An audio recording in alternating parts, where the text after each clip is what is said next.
After a horrific car accident, I called my dad and asked him to pick me up from the ER.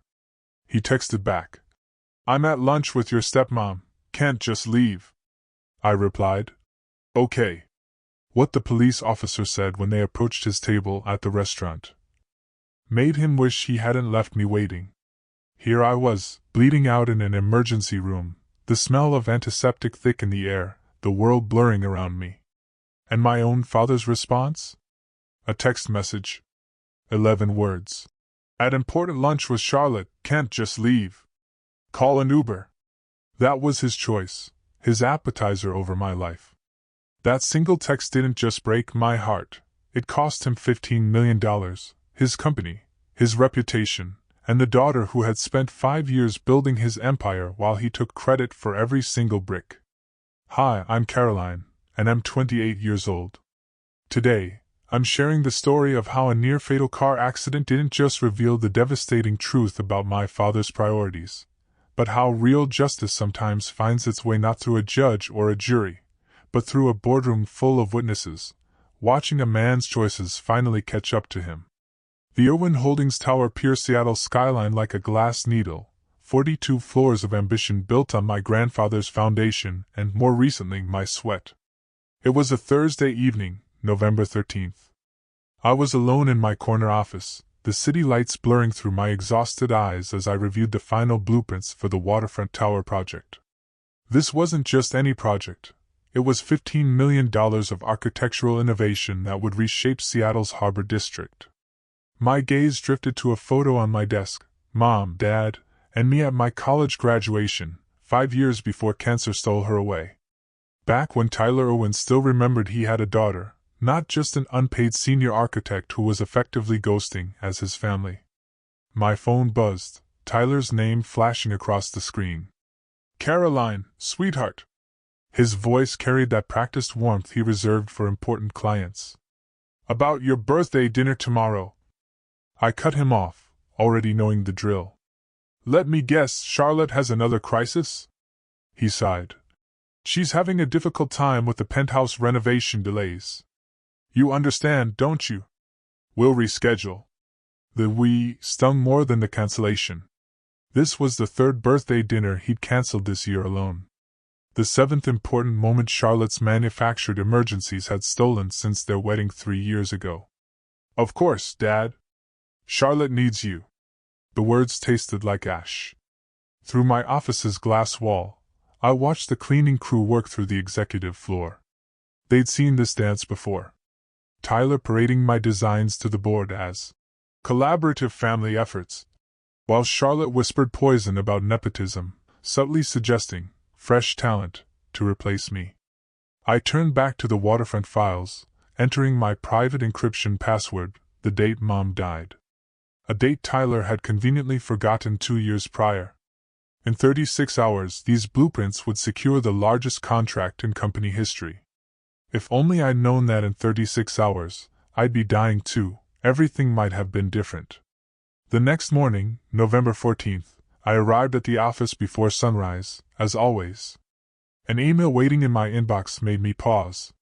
It was Tyler's official correspondence to the Waterfront Investment Group, dated November 10th, carbon copied to the entire board. "Caroline Irwin serves as lead architect for the Waterfront Tower project. Her innovative designs and technical expertise are the cornerstone of our proposal. All final approvals must go through her authorization." I screenshotted immediately. It was a habit Marcus Coleman, our company's legal partner and my unofficial mentor, had drilled into me. "Document everything, Caroline," he'd advised for months. "Your father's memory becomes surprisingly selective when Charlotte whispers in his ear." My platinum security badge gleamed in the morning light as I swiped into the server room. Only 3 people in the company had this level of clearance: Tyler, the CFO, and me. The irony wasn't lost on me that the nepotism hire Charlotte constantly complained about was the only one who actually understood the technical infrastructure. The morning board meeting was typical theater. Tyler presented my stress test calculations and sustainable design innovations while I sat silently in the corner, the beautiful daughter, playing corporate ghost. The board members nodded appreciatively as Tyler explained our vision for the waterfront, never once acknowledging who'd spent 300 hours perfecting every angle. Brilliant work, Tyler, praised Harrison Wells, our biggest investor. This is why Irwin Holdings leads the industry. Charlotte, perched beside Tyler in her designer suit, squeezed his hand. My husband's dedication to excellence is unmatched. Her eyes found mine across the room, a smirk playing at her lips. Though I still think we should consider bringing in fresh perspectives, perhaps that firm from Portland I mentioned. Tyler's response would have mattered once. Now, I just noted the date and time in my phone. Another seed planted, another receipt collected. The pattern was so predictable, I could have set my watch by it. 3 years of Charlotte's theatrical emergencies had trained me well. There was the migraine that erupted during my promotion review, requiring Tyler to rush home with prescription medication Charlotte had mysteriously forgotten. The anxiety attack that coincided with my presentation to Japanese investors, Tyler leaving mid-meeting while I salvaged the deal alone. The suspicious food poisoning that struck during my award ceremony at the Architectural Society, sending Tyler racing to the ER where Charlotte made a miraculous recovery the moment they arrived. My coworkers had developed a silent language of sympathy. Janet from accounting would leave chocolate on my desk after each incident. Tom from engineering would shake his head and mutter about scheduling conflicts. Even the security guards had started taking bets on which event Charlotte would sabotage next. Your stepmother's having a rough time adjusting, Tyler had explained after the 5th incident. She comes from humble beginnings. This world intimidates her. Humble beginnings? I'd googled Charlotte Winters before she became Charlotte Irwin. Twice divorced, both times to older executives. Both marriages ending just before prenuptials would have expired. Her LinkedIn profile reinvented itself every few years: yoga instructor, life coach, interior designer, and now, suddenly, creative director at Irwin Holdings, despite never submitting a single design. That afternoon, she swept into my office without knocking, her perfume announcing her presence like a toxic cloud. Caroline, darling, she cooed, examining her manicured nails. Tyler and I were discussing the waterfront presentation. Perhaps someone with more stage presence should handle it. You understand, don't you? Some people are meant for the spotlight, others for shadows. I kept typing, not trusting myself to look up. The client specifically requested I present. Requests can be redirected. She smiled. Tyler listens to me. She wasn't wrong about that. Marcus Coleman intercepted me at the elevator that evening, his expression grim behind wire-rimmed glasses. At 62, he'd been with the company since before I was born. The only board member who'd known my mother personally. Coffee, he suggested, though his tone made it clear this wasn't a request. 5 minutes later, we sat in the empty cafeteria, his hands wrapped around a mug he wasn't drinking from. Caroline, we need to discuss your position here. If this is about the Portland firm Charlotte keeps pushing, it's worse. He pulled out his phone, showing me an email thread I wasn't supposed to see. Charlotte to a headhunting firm, looking for a senior architect. Immediate start. Must be willing to relocate from Portland. Current position holder will be transitioned out post-waterfront signing. My stomach dropped. She's already recruiting my replacement. Your father doesn't know yet, but he will soon. Charlotte's been planting seeds for months. Your emotional instability since your mother's death, your inability to work with teams, your overdependence on family connections. Marcus slid a USB drive across the table. Every email about your contributions, every design credit, every board acknowledgement. I've been backing them up. Why? I asked, pocketing the drive. Because your mother asked me to look out for you before she died, and because... He hesitated, choosing his words carefully. I've seen this pattern before. Your father has a weakness for women who remind him he's powerful. Charlotte knows exactly which buttons to push. The waterfront deadline is in 48 hours, I said. They can't replace me before then. Marcus's expression darkened. Caroline, after that contract is signed, What leverage do you have left? I didn't answer because we both knew the truth. Absolutely none. Unless something changed dramatically. November 15th arrived, gray and drizzling, the Seattle sky matching my mood as I drove toward the office at 7 a.m. The waterfront presentation materials sat in my passenger seat, 300 pages of specifications, contracts, and designs that represented 2 years of my life. My phone buzzed at a red light. Tyler's text glowed on the screen. Remember gala tomorrow night, 8 p.m. 4 Seasons, but not attention-seeking. Charlotte will handle family representation during speeches. You're there for technical support only. Don't overshadow her moment. Her moment, at the contract signing for my project. I texted back a simple, understood, and noticed 3 missed calls from an unknown number. Probably another headhunter. Charlotte had sicked on me, trying to poach me before she pushed me out. I deleted the voicemails unheard. The rain intensified as I merged onto I-5, the windshield wipers struggling against the downpour. The radio droned about traffic delays, but my mind was elsewhere, replaying Marcus's warning. After tomorrow night's signing, I'd be expendable. Charlotte would have her victory. Tyler would have his contract. And I'd have what? A LinkedIn recommendation from the father who couldn't remember my birthday. My phone rang through the car's Bluetooth. Tyler again. Caroline, I need you to confirm the server passwords are updated. The clients want to review everything one final time before tomorrow. Already done, I replied, watching brake lights bloom red ahead of me. Only my badge can access the final files until the presentation. Good. Charlotte's nervous about tomorrow. Make sure everything's perfect. Of course Charlotte was nervous. Her entire performance depended on my work. Dad, I said suddenly. After tomorrow, after the contract's signed, what happens to me? The pause told me everything.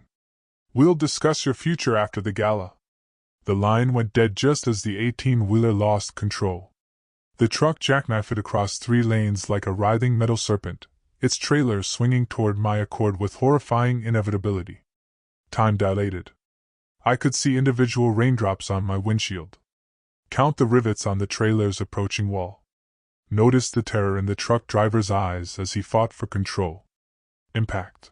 My car crumpled like paper, the passenger side caving inward as we spun. 1 rotation, the waterfront documents exploded across the interior like oversized confetti. 2 rotations, the windshield spiderwebbed, safety glass holding but obscuring everything. 3 rotations, my ribs snapped with sounds like breaking pencils. Each fracture a lightning bolt of agony, then stillness, except for the rain drumming on what remained of my roof. Blood ran warm down my face, tasting of copper and confusion. My left arm wouldn't respond, hanging at an angle an arm shouldn't achieve. Each breath felt like swallowing glass, and I could hear a wet wheeze that must have been my lung protesting. Ma'am, can you hear me? A face appeared at my shattered window. A Seattle PD officer, rain streaming off her hat. Her badge read, Hayes. Don't move. Fire department's coming to cut you out. Can't breathe. I managed, panic rising with the blood in my throat. You're going to be okay, Officer Hayes said, though her expression suggested otherwise. She reached through the window, taking my good hand. What's your name? Caroline Irwin. Is there someone we can call? Family? My father. I gasped out Tyler's number. Watched her dial. 20 minutes. That's how long it took them to cut me free. Every second an eternity of rain and pain and metal screaming against metal. The paramedics moved with practiced urgency, rattling off medical terminology that all translated to one thing: this was bad. 3 broken ribs, possible punctured lung, definite concussion, internal bleeding likely, one said to Officer Hayes as they loaded me into the ambulance. She's lucky to be conscious. Hayes climbed in beside me. Your father didn't answer. Is there another number? I gave her his private cell, the one he always answered, the one reserved for Charlotte and important clients. As the ambulance doors closed, I heard her leaving a voicemail. Mr. Irwin, this is Officer Patricia Hayes with Seattle PD. Your daughter's been in a serious accident on I-5. She's being transported to Harborview Medical Center's trauma unit. Please come immediately. The siren wailed as we raced toward the hospital, and all I could think was, he'll come. Of course he'll come. He has to come. The trauma bay at Harborview smelled of antiseptic and fear. They'd stabilized me. A chest tube for the punctured lung. 17 stitches across my forehead. Enough morphine to make the edges fuzzy, but not enough to stop the deeper ache of 3 broken ribs. Officer Hayes had stayed, which surprised me. She stood by the curtain, phone in hand. Your father still isn't answering. Is there another way to reach him? He's probably in a meeting. I whimpered, each word an effort. The clock showed 11:47 a.m. Try texting. I watched her type, then wait. Nothing. At 12:15, I asked for my phone. My good hand shook as I dialed Tyler's number. It rang once, twice, then disconnected. He declined the call. Maybe he doesn't recognize the hospital number. The nurse offered kindly, adjusting my 4. I tried again. This time, it didn't even ring. Straight to voicemail. He turned off his phone rather than take my call. I'll text him, I said, fingers clumsy on the screen. Each letter took enormous effort. Dad, I'm in the ER. Car accident. Please come. The response came within 30 seconds. At important lunch with Charlotte, can't just leave. Call an Uber. The nurse read it over my shoulder. Her sharp intake of breath said everything. Did he just? Officer Hayes started, then stopped. Professionalism warring with disbelief. I stared at the screen, reading those 11 words over and over, as if they might rearrange themselves into something that made sense. Charlotte's monthly crisis lunch was more important than his daughter's actual crisis. There must be a misunderstanding, the nurse said. Should I call him? Explain the severity? No, I whispered, something crystallizing in my chest harder than my broken ribs. He made his choice perfectly clear. Officer Hayes studied me for a long moment. Is there anyone else? Anyone at all? Marcus Coleman, I said, from Irwin Holdings. But as she dialed, I wasn't thinking about Marcus. I was thinking about those waterfront files that only I could access. Marcus arrived within 20 minutes, his face pale as he took in the machinery keeping me stable. Jesus Christ, Caroline. How bad? 3 broken ribs, punctured lung, grade 2 concussion, I recited mechanically. But apparently not bad enough to interrupt lunch. He'd already seen Tyler's text. Officer Hayes had shown him, probably hoping someone could explain such incomprehensible behavior. Marcus couldn't. I'll call him myself, he said, reaching for his phone. Don't. The word came out sharper than intended. Just don't. My phone buzzed with work emails. The outside world oblivious to my condition. 14 messages from the development team, all variations of the same theme. Need final waterfront files for tomorrow's review. I looked at them, then at Marcus. What time is the gala tomorrow? 8 p.m. But Caroline, you can't possibly. The contract deadline is 5 p.m. tomorrow, I continued, my mind crystallizing despite the morphine. If the final files aren't submitted by then, it triggers the penalty clause, 30% of the contract value. That's $4.5 million.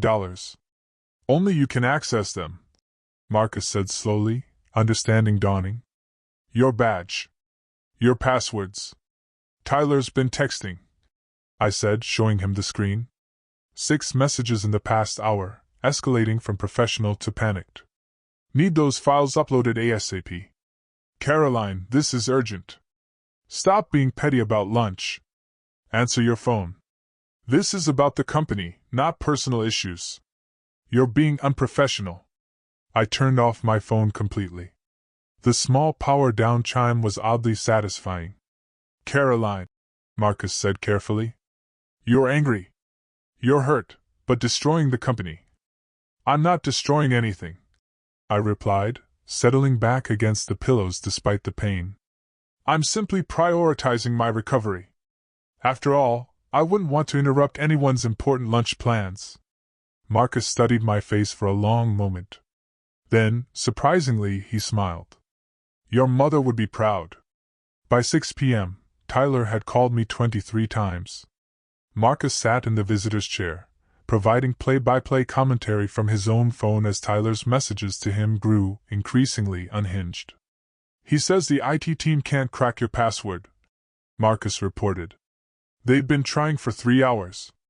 It's biometric and password combined, I said, adjusting my oxygen tube.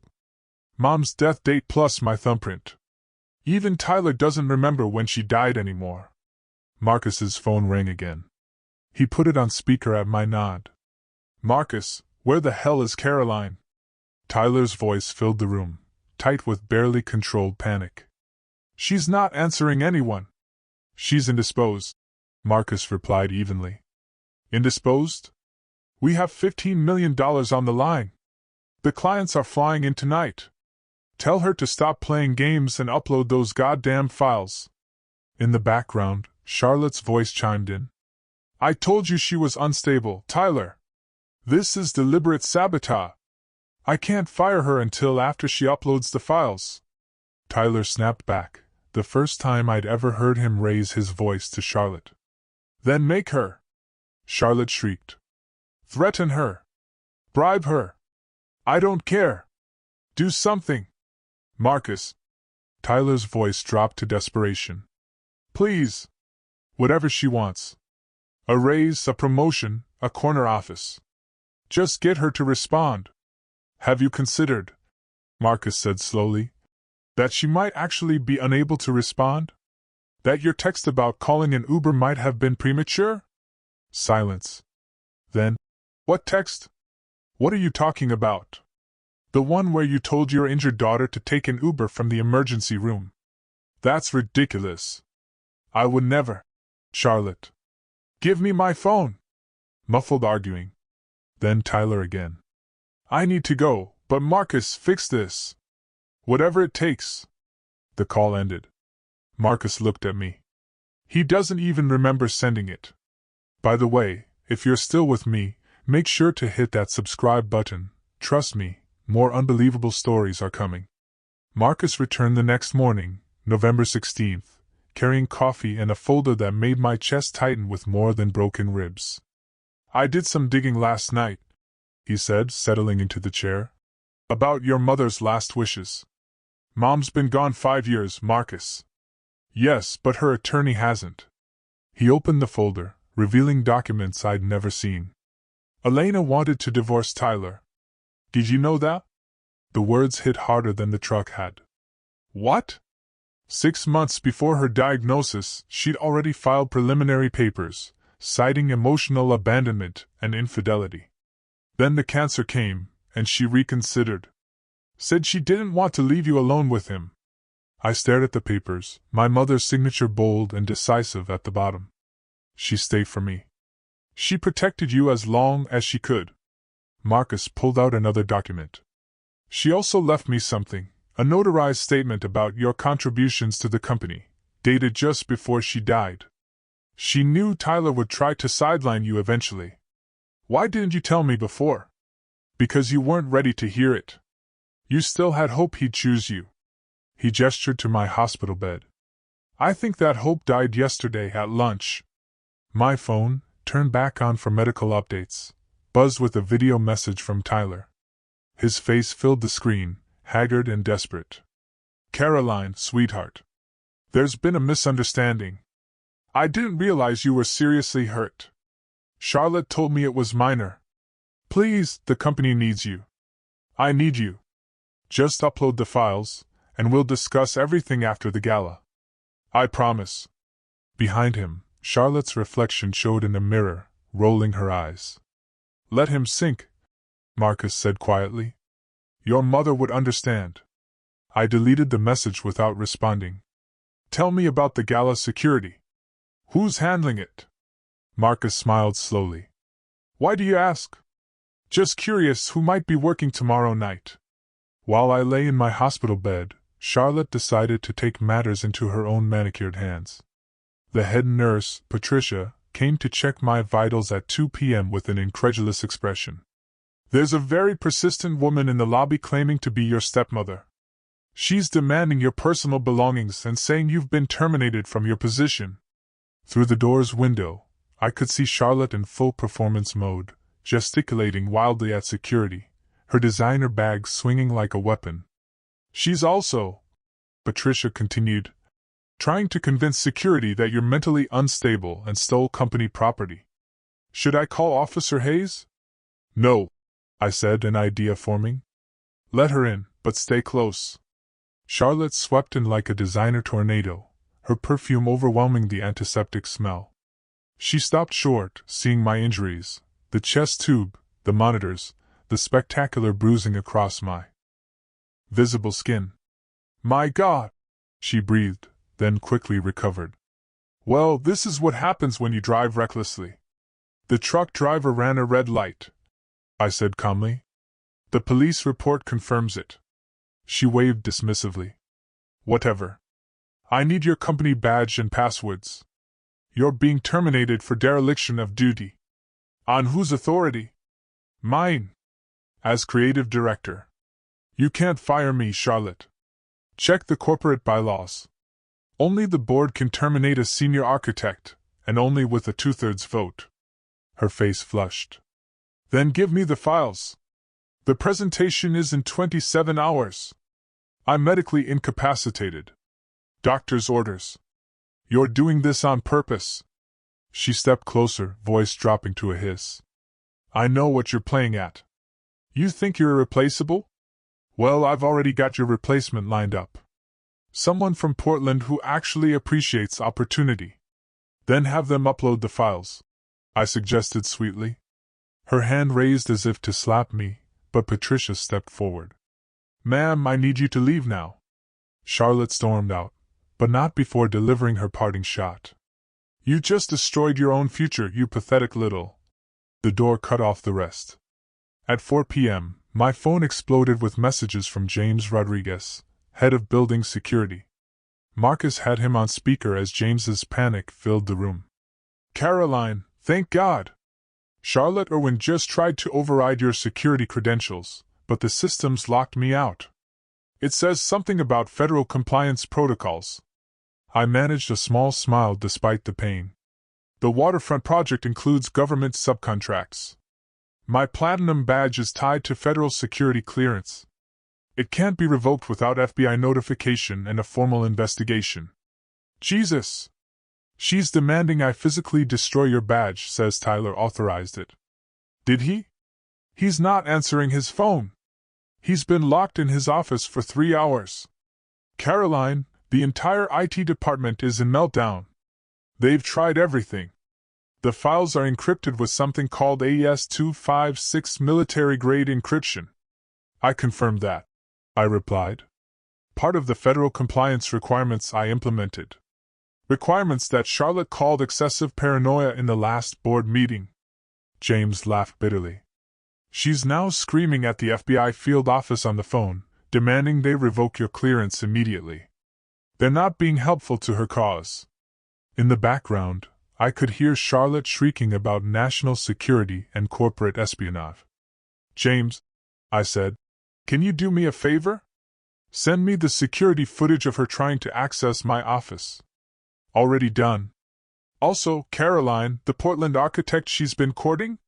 He just called, says he can't start for 3 weeks minimum, and he definitely can't crack military encryption.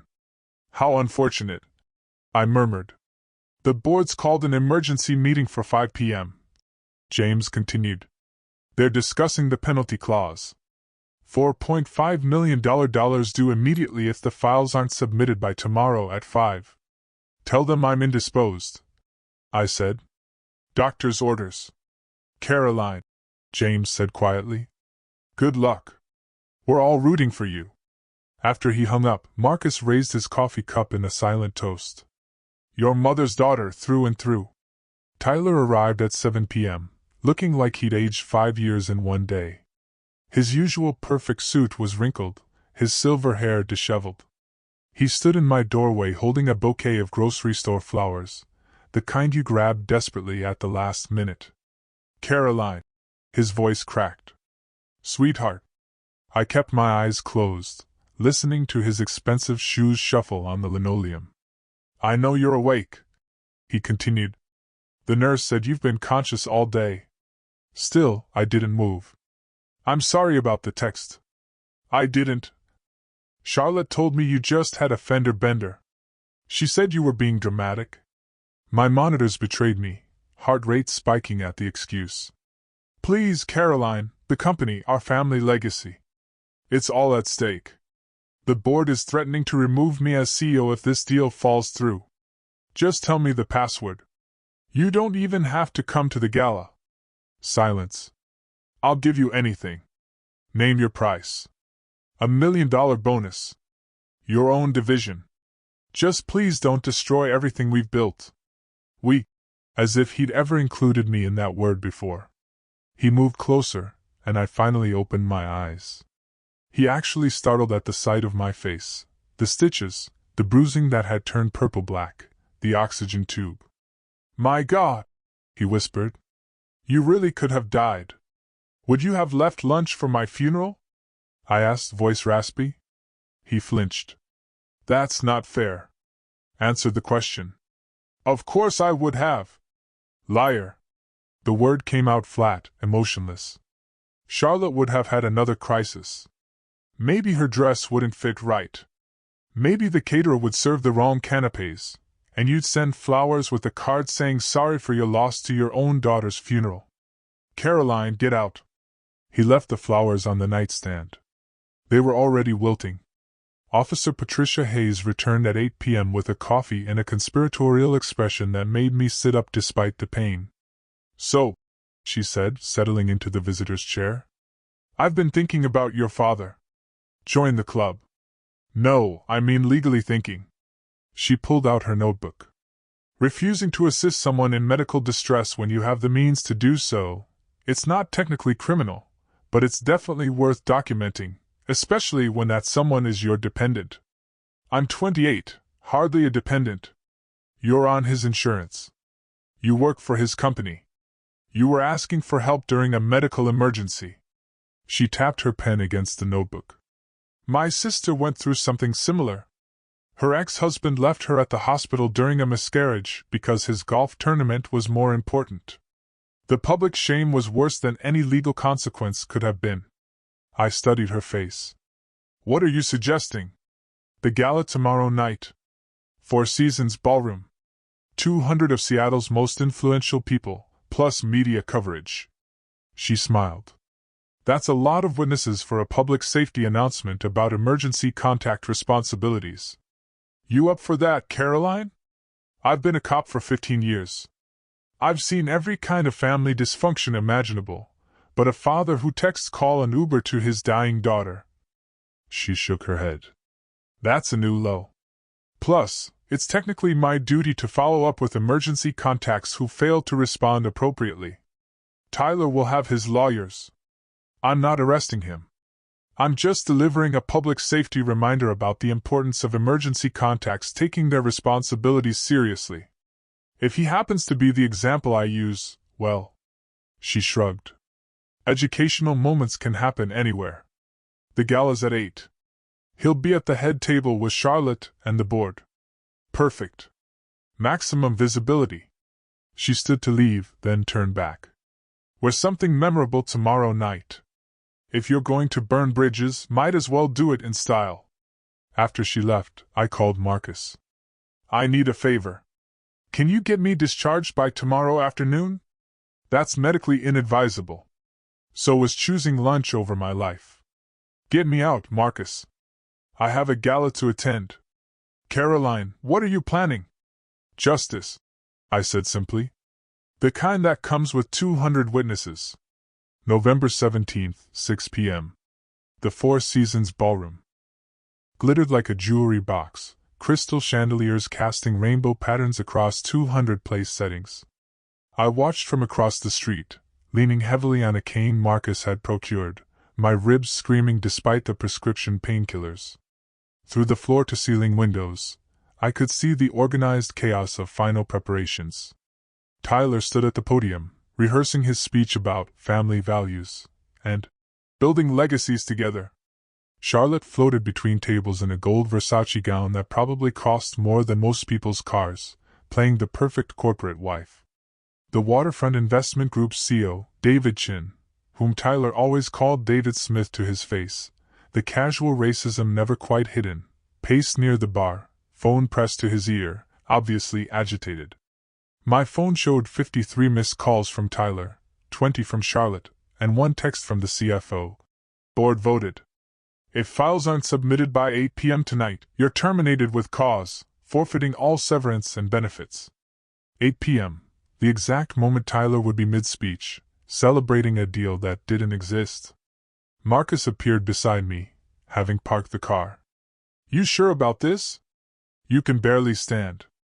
I've stood for worse, I replied, adjusting the simple black sheath dress that hid most of my bandages. The visible bruises on my face and the stitches across my forehead, those I left uncovered. Battle scars deserve to be seen. Your badge?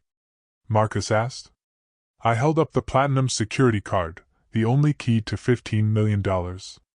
Inside, I could see reporters setting up cameras, Seattle Business Journal, TechCrunch, even a crew from KOMO News. Tyler had ensured maximum coverage for his triumph. Officer Hayes is already inside, Marcus reported.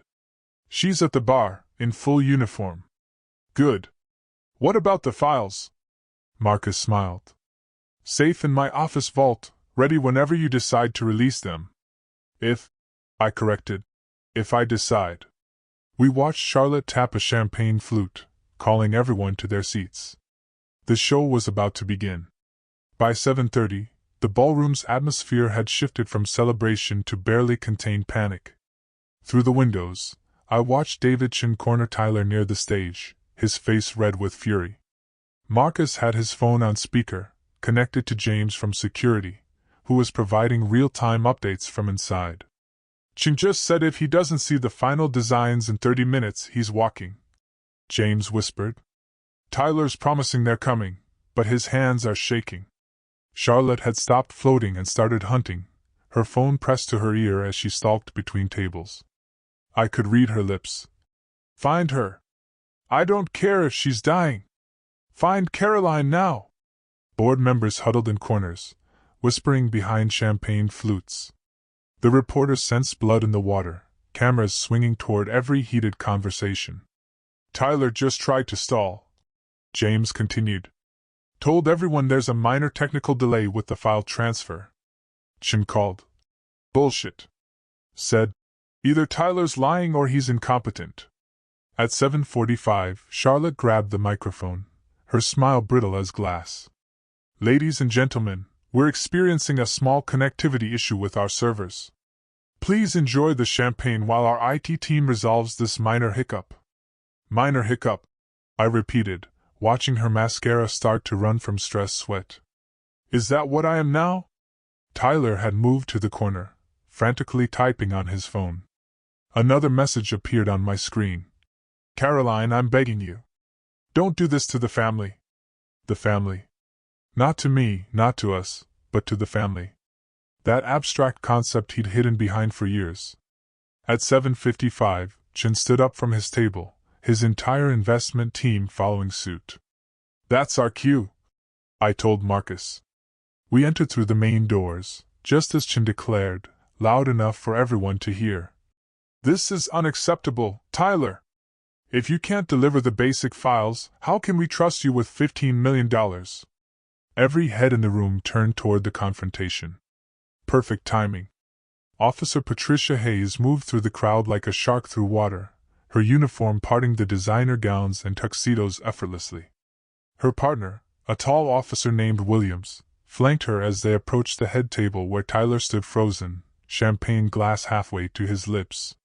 The room fell silent. 200 of Seattle's elite held their collective breath as Hayes stopped directly in front of my father.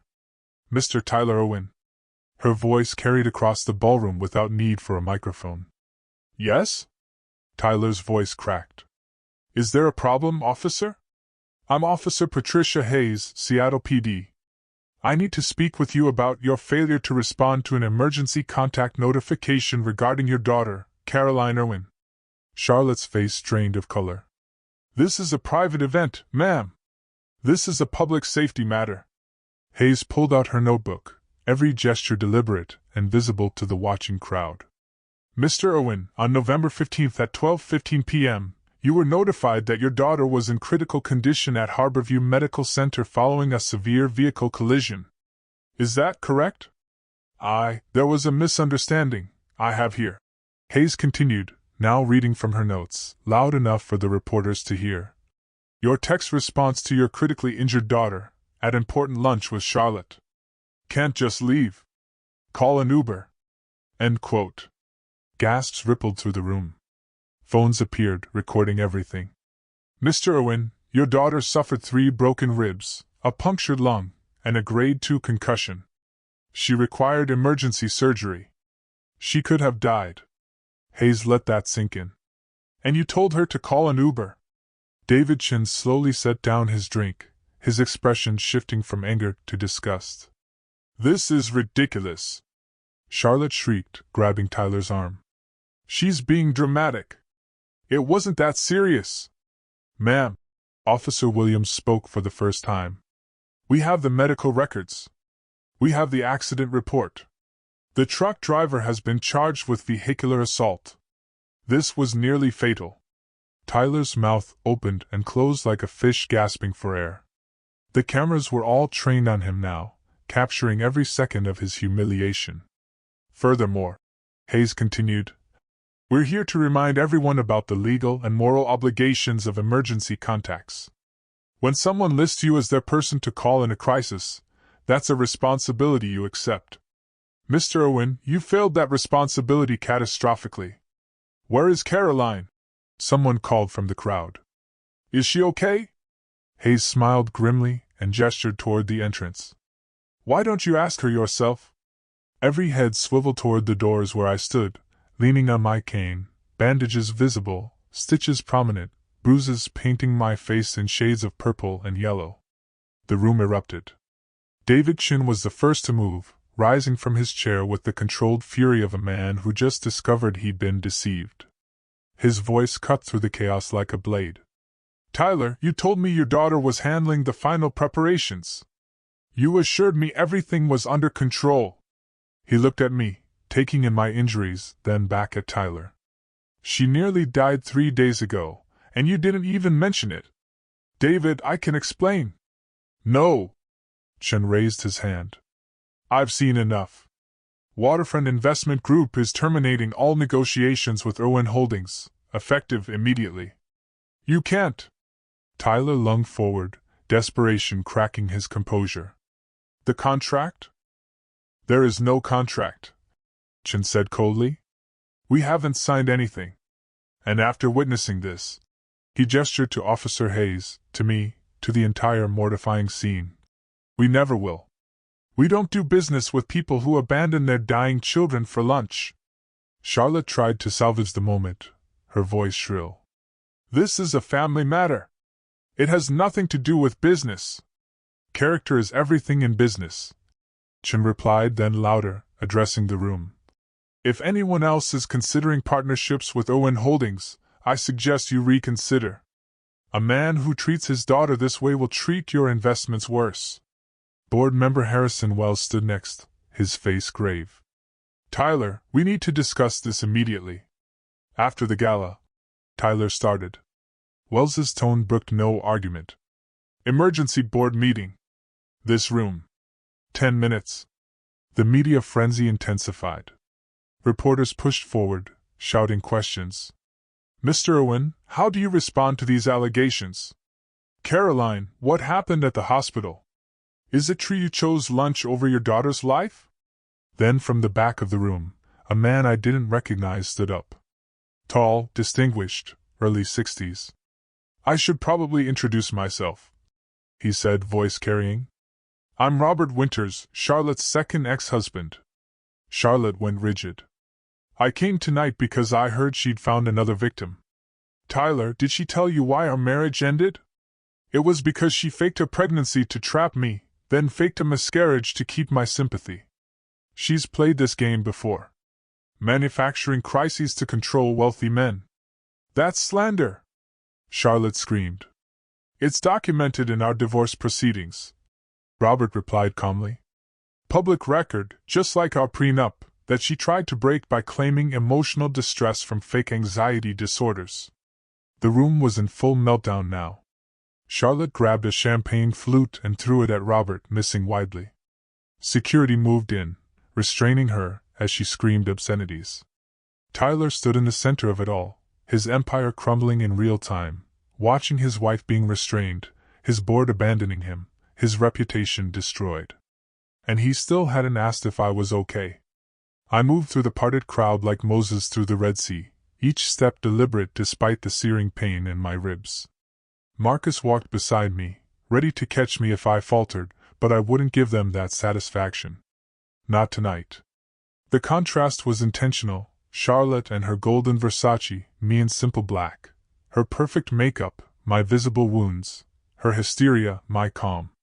I stopped 10 feet from Tyler, close enough for him to see the hospital bracelet still on my wrist, the deep bruising around my eyes, the way I gripped the cane with white knuckles. "Hello, Dad?" He flinched at the word. "Caroline, sweetheart, let me explain." "No." I held up my hand. "You've had 3 days to explain. You chose not to visit. You chose not to call. You chose not to care. So now I choose to speak." I turned to address the room, the reporter's cameras tracking my movement. "My name is Caroline Irwin. I was the lead architect for the Waterfront Tower project. Every design, every calculation, every innovation you've seen presented as Irwin Holdings' work was mine." "That's preposterous," Tyler sputtered. "You're a junior." I pulled out my phone, connecting it to the ballroom's projection system, a feature I'd insisted on installing for presentations. The screen behind Tyler lit up with email after email, contract after contract, all bearing my name, my work, my digital signature. 5 years, I continued, my voice growing stronger. 5 years of carrying this company while my father took credit. 5 years of being told to stay quiet, be supportive, don't overshadow Charlotte. 5 years of choosing him, even as he consistently chose everyone else over me. The room was silent, except for the whir of cameras. "The waterfront files you're all waiting for? They're safe, encrypted with military-grade security that only I can access. The $15 million deal that was supposed to be signed tonight? It required those files by 8 p.m. I looked at my watch. It's 8:17. The deal is dead. Tyler's legs gave out. He collapsed into a chair, the weight of the loss finally hitting him. "You destroyed us," he whispered. "You destroyed everything." "No, Dad." I set my platinum badge on the table in front of him. "You destroyed us the moment you chose lunch over my life. I just chose not to save you from the consequences." The board members were already gathering, their faces grim. Charlotte was being escorted out by security, still screaming threats, and Tyler sat alone at his table, surrounded by 200 witnesses to his downfall. Yes, friends, this was the moment Caroline finally took back her power. If you're watching this and feel inspired by her courage to stand up to toxic family members, please hit that like button and share this story with anyone who needs to hear it. Type #TeamCaroline in the comments if you support her decision. Now, let's see what happens when Charlotte and Tyler face the full consequences of their choices. I walked slowly to the podium, each step measured, letting the pain show just enough to remind everyone why we were here.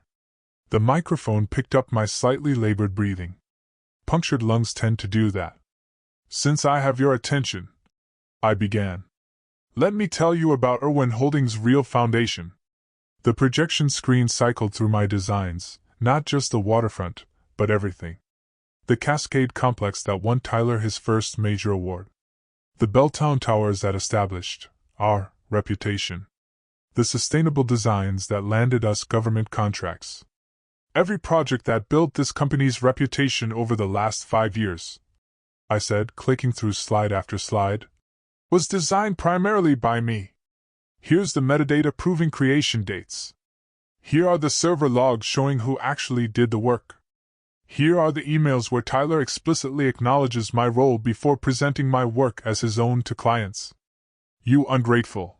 Tyler started to rise. Sit down, Dad. My voice carried an edge I'd never used with him before. He sat. I'm not ungrateful. I'm done being grateful for scraps from my own table. Charlotte. I looked at her, being held by security. You wanted me gone? Congratulations. I submitted my resignation to the board 5 minutes ago, effective immediately. Gasps from the board members. Wells looked stricken. Caroline, surely we can. I've already accepted a position with Meridian Development, I announced, naming Owen Holdings' biggest competitor. As senior partner, with full equity participation.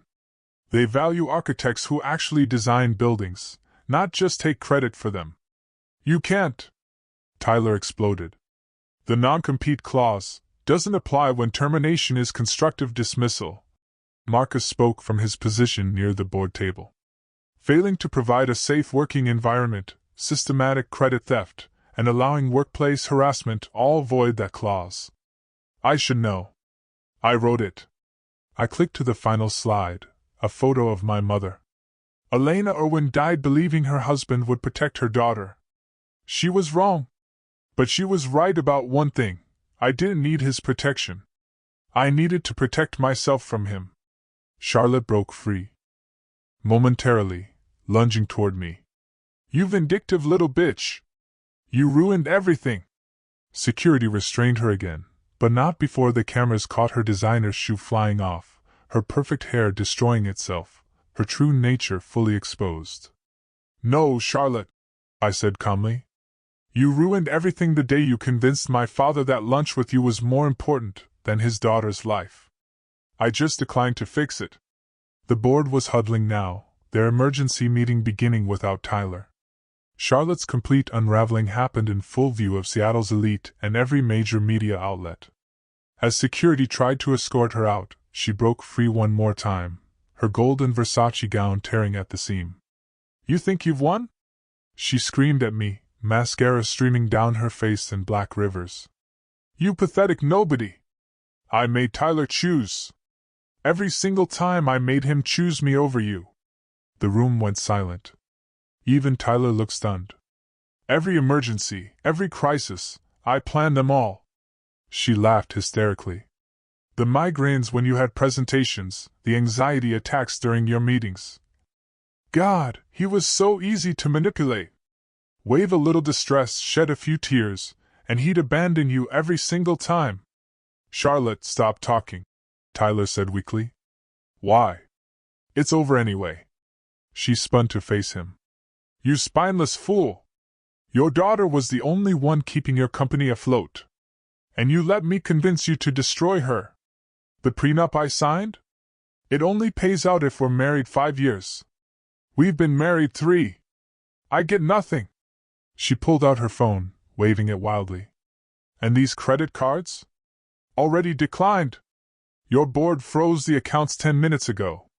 Robert Winters, her ex-husband, stepped forward.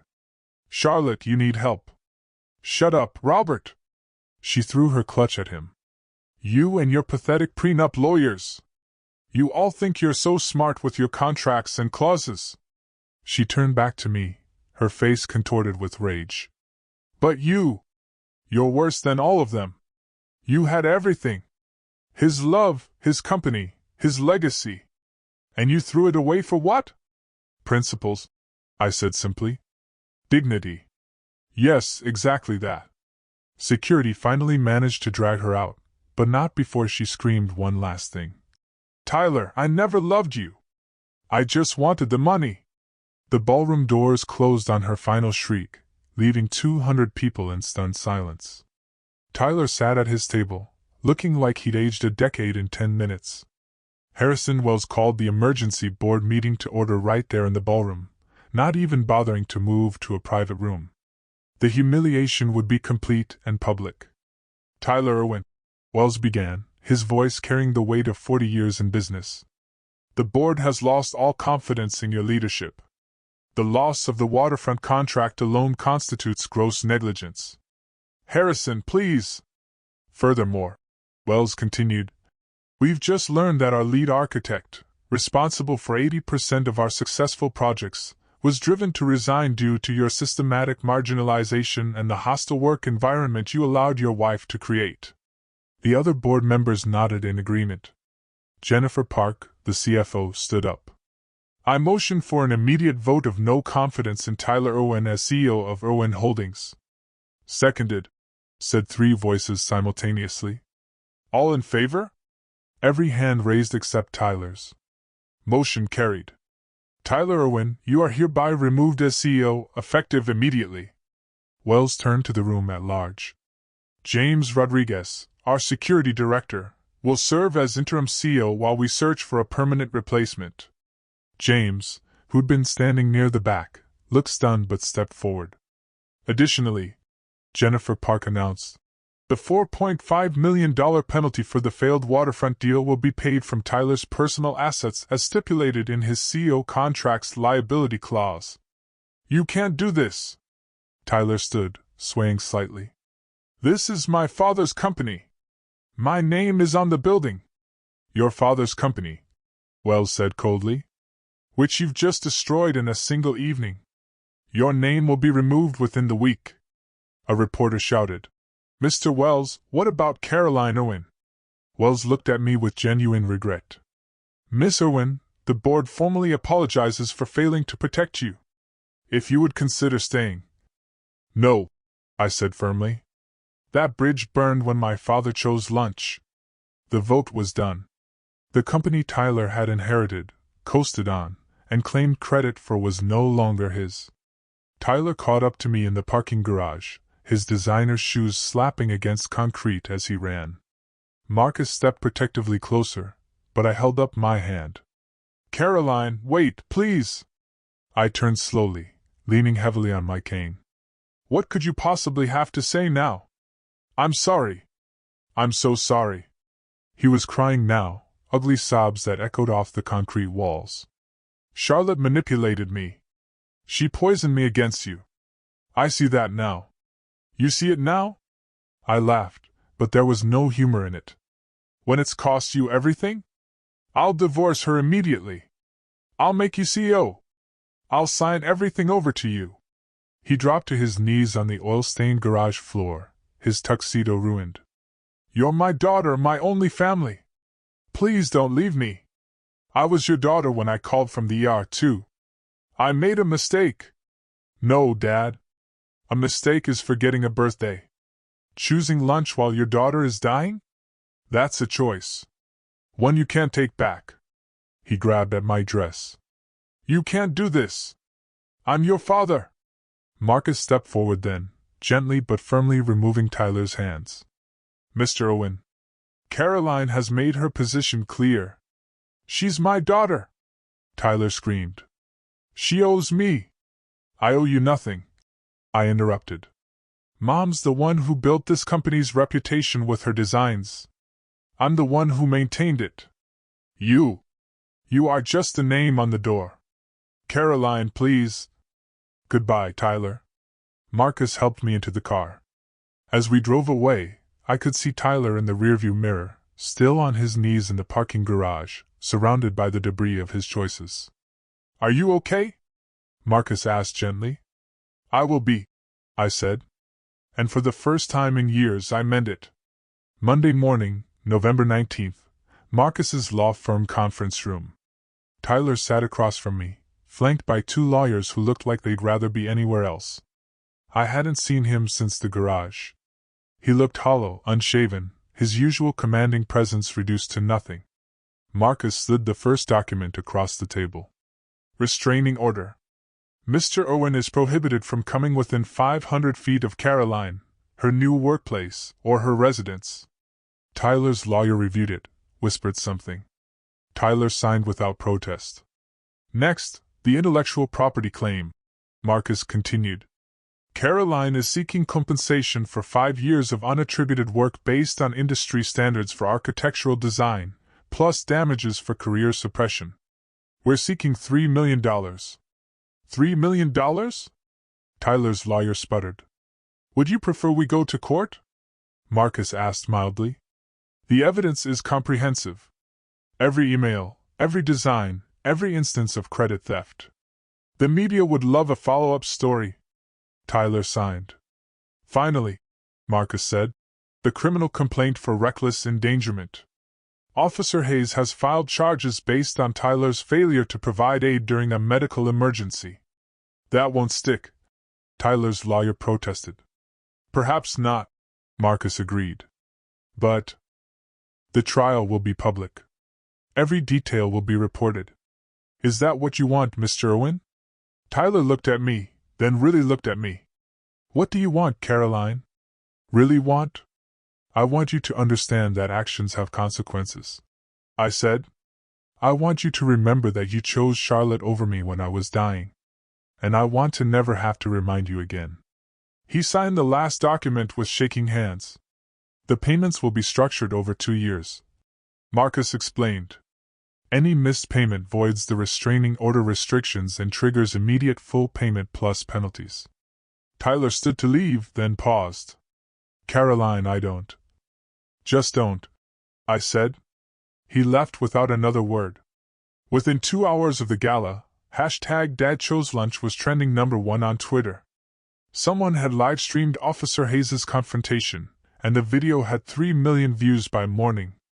The Seattle Business Journal ran the headline, Billionaire's lunch break costs him everything. Forbes picked it up. How Tyler Irwin lost $15 million in 11 words. Even the New York Times covered it. A text message that destroyed a dynasty. The memes were brutal but accurate. Screenshots of Tyler's "call an Uber" text became the template for every joke about terrible parents. Charlotte's meltdown was auto-tuned into a viral song that hit 1 million views in 12 hours. But the real explosion came when investigative journalist Sarah Chin published her deep dive into Tyler's history.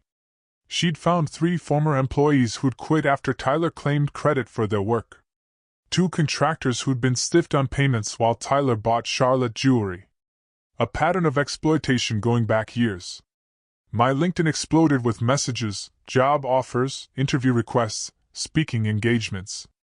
Meridian Development publicly announced my hiring with a full-page ad in the Seattle Times.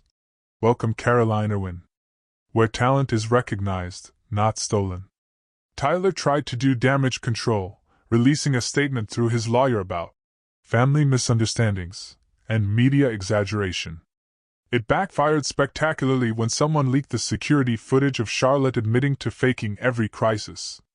Charlotte herself disappeared from social media after her Instagram was flooded with comments. Her last post, a selfie from the gala in that golden dress, had 40,000 comments, none of them kind. The best part? Waterfront Investment Group announced they'd hired me as a consultant for their new project. David Chen's statement was brief. We invest in integrity. Caroline Irwin has proven hers. By Wednesday, 3 more of Tyler's clients had pulled their contracts. By Friday, Irwin Holdings stock had dropped 40%. The empire built on my mother's talent and my sweat was crumbling, and the whole world was watching. 3 months later, February 2026. My new corner office at Meridian Development faced Elliott Bay, sunlight streaming through windows I'd actually chosen myself. No more hiding in shadows while others claimed the view. The nameplate on my door read, Caroline Irwin, Senior Partner and Lead Architect. Below it, a small framed quote from my mother. Build your own foundation, sweetheart. Never let anyone else hold your blueprints. My team actually looked me in the eye during meetings. They used my name when presenting my ideas. When the CEO introduced me to clients, he said, This is Caroline, the genius behind our new waterfront project. The $50 million project was mine to lead, with full creative control and an equity stake that would set me up for life. My designs, my vision, my name on the final plans. Caroline.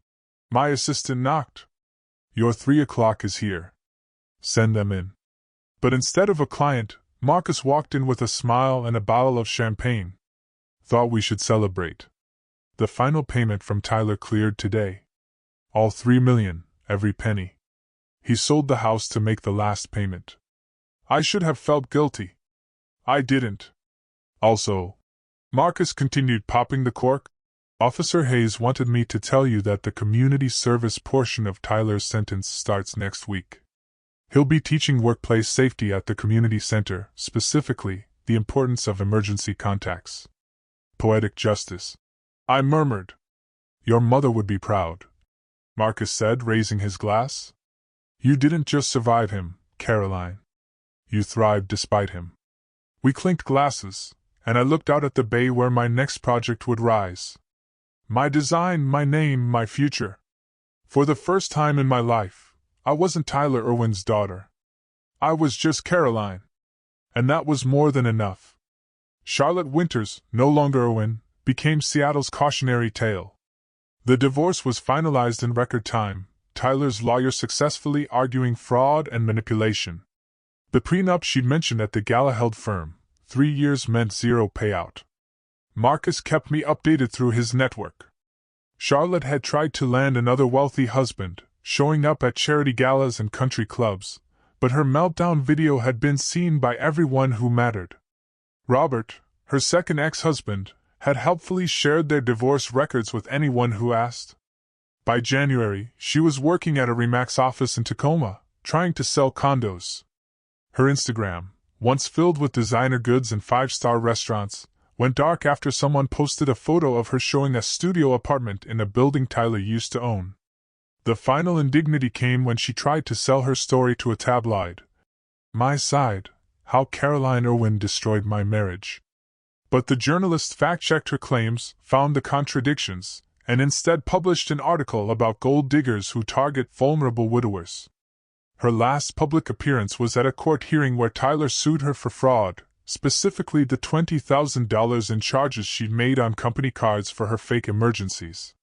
She showed up in the same golden Versace from the gala, now obviously altered and worn. The judge ordered full restitution plus damages. Last I heard, she was living in a studio apartment in Renton, the kind where you can see the kitchen from the bed, the same kind of place she'd once mocked me for considering when I was starting out. Karma, it seems, keeps excellent records. Tyler's fall from grace was complete by spring. The man who once commanded rooms now couldn't get a table at restaurants where he'd been a regular.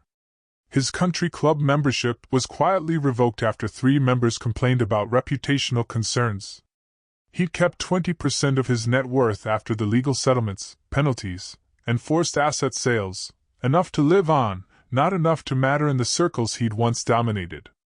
He moved from his Medina mansion to a 2-bedroom apartment in Bellevue. Nice by normal standards, humiliating by his. The drinking started shortly after. Marcus heard from former colleagues that Tyler had been escorted out of 2 industry events for being intoxicated. His LinkedIn became a stream of increasingly desperate posts about new ventures and consulting opportunities that never materialized. He sent me letters, actual handwritten letters, since electronic communication was prohibited. I returned them unopened, but Marcus read them for legal purposes. They evolved from angry blame to self-pity to desperate bargaining, to finally, what might have been genuine remorse. The last one simply said, I chose wrong. I'm sorry. In May, he entered rehab. Not the luxury kind Charlotte would have demanded, but a state-funded program at Harborview, the same hospital where I'd nearly died. The irony wasn't lost on anyone. His therapist reached out once, asking if I'd consider family counseling. I declined. Some bridges, once burned, are meant to stay ash. Tyler Irwin, who'd inherited an empire and claimed credit for its growth, was now just another cautionary tale about choosing ego over family, lunch over love. August 2026. Tyler had been sober for 90 days when his therapist called again. This time, Marcus advised me to listen. He's not asking for forgiveness, Dr. Patricia Kelman explained. He's asking for the chance to earn it. There's a difference. I met her at her office, neutral ground. Tyler's letter was waiting, sealed with, "Please read," written in shaky handwriting. Inside, 3 pages of accountability. No excuses about Charlotte's manipulation, no blame shifting, just an acknowledgement of every choice he'd made and its consequences. At the bottom, a proposal. I want to be your father. Not your boss, not your burden, just your father. If you'll let me try. These are my promises. Weekly therapy for 1 year minimum. No business discussions ever. Meetings only in public places with witnesses present. No requests for money, favors, or forgiveness you're not ready to give. I will earn my place in your life, or accept my absence from it. I sat with that letter for a week. Talked to my own therapist. Called my mother's sister, who said, Elena would want you to do what brings you peace, not what looks right. Finally, I sent my response through Marcus. 1 coffee, public place, 30 minutes. Bring your therapist. If you mention Owen Holdings, Charlotte, or ask for anything beyond this meeting, we're done forever. He agreed immediately. We met at a Starbucks in Fremont, far from both our worlds. He looked older, but clearer. The bloat of alcohol gone.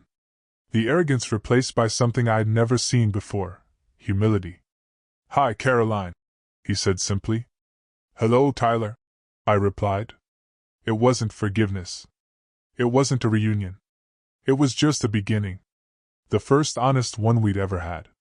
1 year later, I stood before 200 young architects at the University of Washington, teaching a master class on professional integrity. My mother's photo sat on the podium beside my laptop. The same photo from my old office, now part of every presentation I gave. Your talent is yours, I told them. Document everything.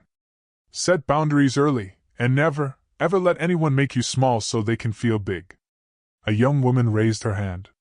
What if it's family taking credit? How do you stand up to that?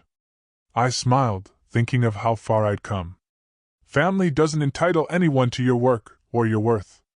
Blood relation isn't a license to exploit. My foundation, the Elena Irwin Fund for Workplace Equality, had helped 17 young professionals escape similar situations. Each one reminded me why I'd made my choice that day in the hospital. My phone buzzed with a text from my boyfriend, James, the security director who'd become interim CEO, then a friend, then more. Dinner at 7, that new place by the water. I responded quickly. Be there. Promise. And I would be, because I'd learned to prioritize the people who prioritized me, to show up for those who'd show up for me. My mother's photo caught the afternoon light, and I could almost hear her voice. You built your own foundation, sweetheart. Yes, Mom. I finally did. Looking back now, I realized that car accident didn't just break my ribs. It broke the last chains holding me to a toxic legacy. Tyler choosing lunch wasn't the betrayal. It was the revelation of betrayals that had been happening for years. Some people ask if I regret letting the waterfront deal die.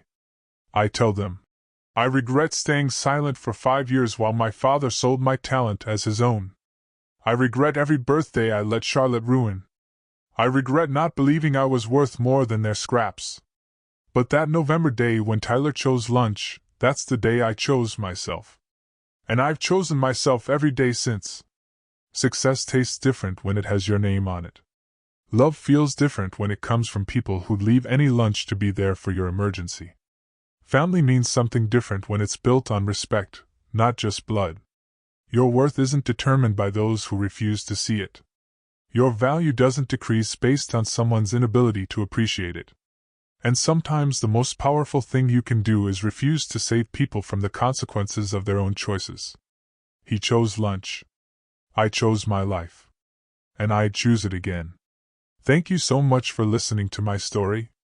If you or someone you know is being taken for granted by toxic family members, please share this video so they know it's okay to choose yourself. Subscribe and hit the bell for more stories about setting boundaries and recognizing your worth. Comment below with your own experiences with family drama. What would you have done in my place? I read every single one. Until next time, remember, you deserve to be someone's priority, not their option.